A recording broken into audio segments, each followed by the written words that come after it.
Merci Monsieur le Président, mesdames, messieurs. La programmation de C8 est par convention généraliste. Vous nous avez rappelé tout à l'heure qu'il y a un JT quotidien, court apparemment, mais au moins quotidien. L'émission TPMP représente en termes de diffusion et de recettes publicitaires une locomotive pour C8. Alors, dans quelle mesure contribue-t-elle à la mission de l'information? Elle aborde des sujets de société. Il y a des faits et les intervenants peuvent asséner des vérités. D'après vous, est-ce clairement, comme vous l'avez qualifié, Franck Apieto, une émission de divertissement? Est-ce que le public le considère comme tel? Est-ce que c'est clairement affiché que c'est une émission de divertissement? Le cas échéant, ne faudrait-il pas indiquer plus clairement la nature de l'émission? Alors, vous avez raison, sur l'émission est donc assez longue chaque soir et il y a un conducteur évolutif. C'est-à-dire que la première partie de l'émission est très, comme dirait Cyril Hanouna, et si vous me le permettez, très darka, très anecdotique, très sur l'humeur, très sur des sujets médias. Alors, c'est vrai qu'au départ, TPMP était un magazine qui débriefait la vie des médias, mais il se trouve que les médias évoluent peu, c'est pas un jugement de ma part, c'est juste très factuel. On en est à je ne sais combienième, 15e, 20e saison de koh 14e saison de Danse avec les stars, je ne sais combienième saison de Recherche appartement ou de Maison à vendre. Enfin, voilà, on ne peut plus aujourd'hui alimenter, comme l'a été pendant des années, l'émission en restant focalisé sur les médias. Il n'y a pas assez de créativité aujourd'hui sur les chaînes grand public pour qu'on puisse tenir cet édito de plusieurs heures.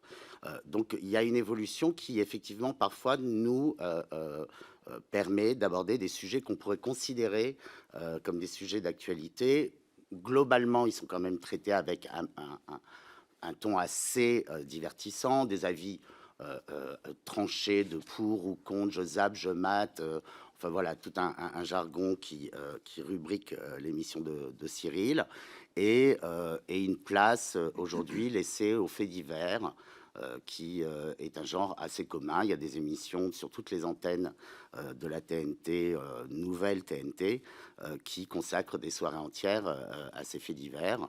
Voilà, ça reste globalement, je pense qu'aujourd'hui, et vous avez abordé le sujet ici même dans cette commission ce matin, il y a beaucoup de chaînes d'infos proposées aux téléspectateurs, et s'ils veulent de l'information, ils ont l'embarras du choix. Je ne pense pas que les gens regardent Cyril Hanouna comme une émission d'information.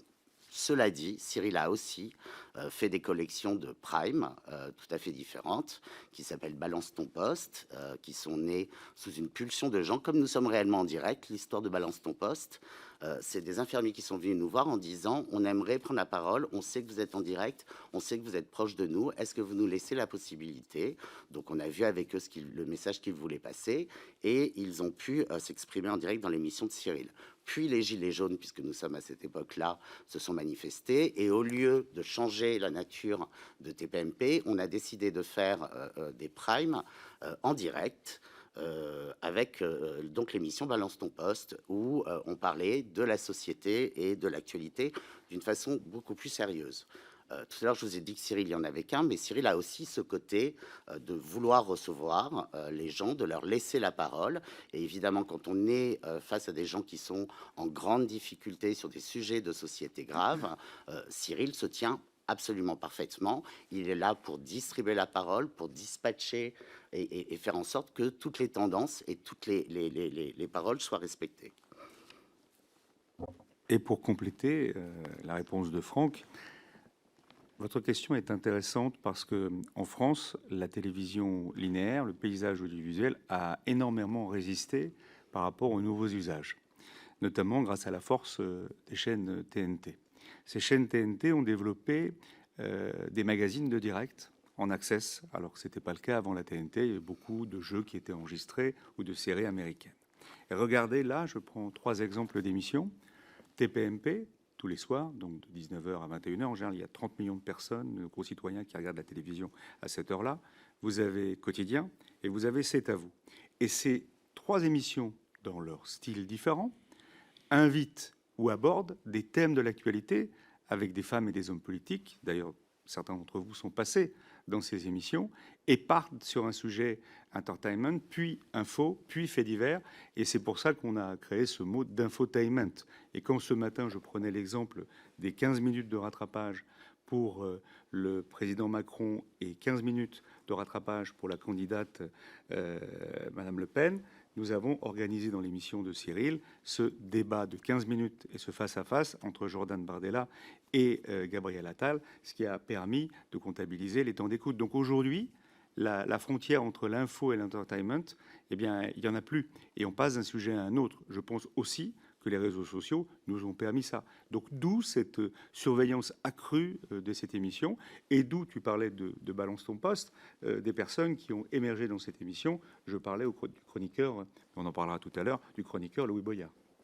Je ferme la parenthèse. C'est vrai que on peut avoir des